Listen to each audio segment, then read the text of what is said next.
Hello everyone, उम्मीद करता हूँ आप सभी स्वस्थ और अच्छे होंगे। और आप सभी का स्वागत है हमारे इस यूट्यूब चैनल पर। और कल मैंने एसएससी सीजीएल मेंस 2021 के रिव्यू के बारे में वीडियो बनाया था, जिसमें मैंने मैथ्स और इंग्लिश दोनों के बारे में बताया था कि पेपर का जो लेवल था वो किस तरीके से था, और पिछले साल से कंपैरिजन करके भी बताया था कि कितना इसमें डिफरेंस आ सकता है। सारा जो सिनेरियो है वो क्लियर होगा आंसर के आने के बाद में। आंसर की जो है वो लगभग आपका 8 से 10 दिन के अंदर अंदर आपकी आंसर की आ जाएगी। और उसमें जो नीचे कल जो वीडियो बनाया था उसके नीचे बहुत सारे कमेंट आ रखे थे, उन कमेंट्स का मैं रिप्लाई कर रहा हूँ कि जो एक दो कमेंट्स आ रखा था कि अगर मान लीजिए मैं एग्ज़ाम में क्वेश्चन अटेम्प्ट कर रहा हूँ और जो रॉन्ग क्वेश्चन आ रखे हैं अगर उनको मैं एग्ज़ाम में अटेम्प्ट नहीं करता हूँ तो क्या मुझे उसके मार्क्स मिलेंगे क्या। तो उसका सीधा सा ये रिप्लाई है कि अगर आपने क्वेश्चन एग्ज़ाम में अटेम्प्ट नहीं किया है तो भी उसके आपको नंबर मिलेंगे, वो सभी के लिए बेनिफिट होगा। ठीक है। और दूसरी चीज़ ये थी कि इसमें जो 3 क्वेश्चन गलत बताए जा रहे थे जिसमें आपका एक में दिक्कत आ रही थी।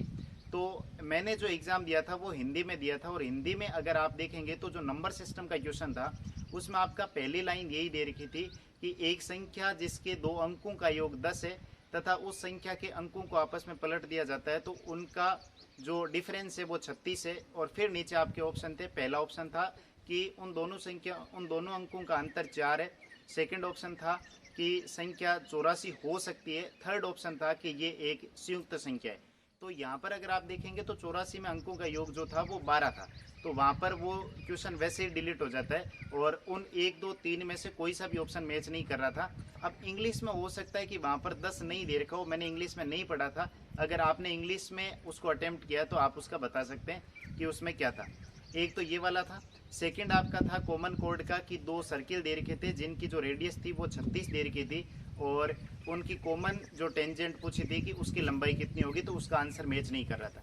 थर्ड अगर मैं क्वेश्चन की बात करूं तो तीसरा आपका ए की वैल्यू दे रखी थी कुछ अंडर रूट में 0.004, और प्लस में अंडर रूट में 0.729 इस तरीके से था। और बी की कुछ वैल्यू दे रखी थी और ए इंटू बी का प्रोडक्ट पूछ रहा था, उसमें भी आपका कोई भी ऑप्शन मैच नहीं कर रहा था। ठीक है। तो ये 3 क्वेश्चन थे और ये 3 क्वेश्चन सभी के लिए बेनिफिट होंगे, तो इसमें आपको घबराने की ज़रूरत नहीं है। ठीक है। और अब मैं बात कर लेता हूँ कट ऑफ के बारे में कि बहुत सारे जो कमेंट आए थे वो कट ऑफ को लेकर भी आए थे कि सर कितनी कट ऑफ जा सकती है। मैंने प्री में मेरे इतने मार्क्स है, मैंने मेंस में मैथ्स में मैंने 90 किए या 85 किए, और इंग्लिश में मैंने 195 किए। तो इसके बारे में जो है वो प्रिडिक्ट करना थोड़ा सा मुश्किल है, क्योंकि आंसर के आने के बाद में क्लियर हो जाता है। जैसे मान लो मैथ्स में तो क्या होता है, मैक्स टू मैक्स जो आपने एक्यूरेसी के साथ में किए, जैसे मान लो किसी ने 85 अटेम्प्ट किए तो उसके मैक्स टू मैक्स 5 या 6 या 7 गलत हो सकते हैं। वो उसकी एक्यूरेसी के ऊपर डिपेंड करता है और वो उतने ही अटेम्प्ट करता है जितने उसको आ रहे होते हैं, लगभग चांस यही होता है। लेकिन अगर मैं इंग्लिश की बात करूँ तो इंग्लिश में अटेम्प्ट लगभग जो सभी है वो 190 से लेकर के 200 तक करते हैं, और कई बार स्कोर 140 भी आता है, 130 भी आता है, 170 भी आता है। तो उसमें क्या होता है कि एक्यूरेसी का बहुत ज़्यादा रोल होता है। लेकिन अगर मैं रफ आइडिया लगाऊं 2019 की और 2020 की तुलना करने के बाद में, और 2021 मेंस का जो है, तो उसके आधार पर हम ये कह सकते हैं कि अगर आप टायर फर्स्ट, टायर सेकंड और टायर थर्ड अभी अनिश्चितताओं का खेल है, कुछ भी नहीं कहा जा सकता है।